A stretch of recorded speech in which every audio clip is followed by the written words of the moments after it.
राधे दोस्तों, जय श्री कृष्ण। तो आइए श्रवण करते हैं राधा अष्टमी व्रत का महत्व।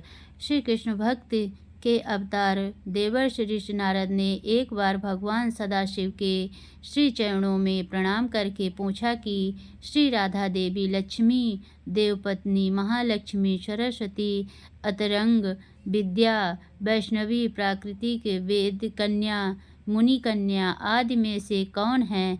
इस प्रश्न के उत्तर में भगवान ने कहा कि किसी एक की बात क्या कहें, कोटि कोटि महालक्ष्मी भी उनके चरण कमलों की शोभा के सामने नहीं ठहर सकती। इसीलिए श्री राधा जी के रूप गुण और सुंदरता का वर्णन किसी एक मुख से करने में तीनों लोकों में भी कोई सामर्थ्य नहीं रखता। रूप माधुरी जगत को मोहने वाले श्री कृष्ण को भी मोहित करने वाली हैं। इसी कारण अनंत मुख से भी मैं उनका वर्णन नहीं कर सकता।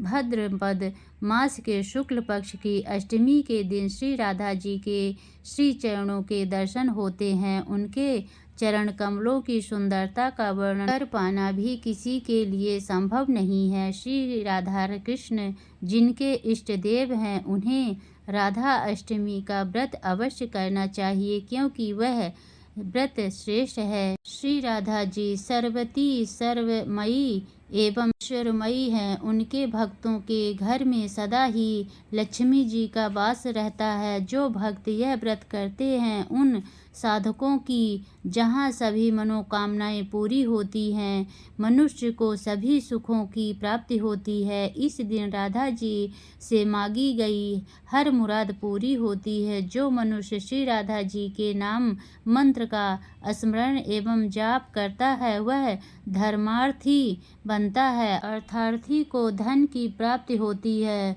मोक्षार्थी को मोक्ष मिलता है। राधा जी की पूजा के बिना श्री कृष्ण जी की पूजा अधूरी रहती है। व्रत विधि अन्य व्रतों की भांति इस दिन भी प्रातः सूर्योदय से पूर्व उठकर स्नान आदि क्रियाओं से निवृत्त होकर सूर्य देवता को जल अर्पित करें। उसके बाद श्री राधा जी का विधिवत पूजन करें। मंदिर में 5 रंगों से मंडप सजाएं। मंडप के नीचे मंडल बनाकर उसके मध्य भाग में मिट्टी या तांबे का कलश स्थापित करें और इस पात्र पर वस्त्रों से सुसज्जित राधा जी की मूर्ति स्थापित करें। इसके बाद राधा जी का 16 उपचार से पूजा करें।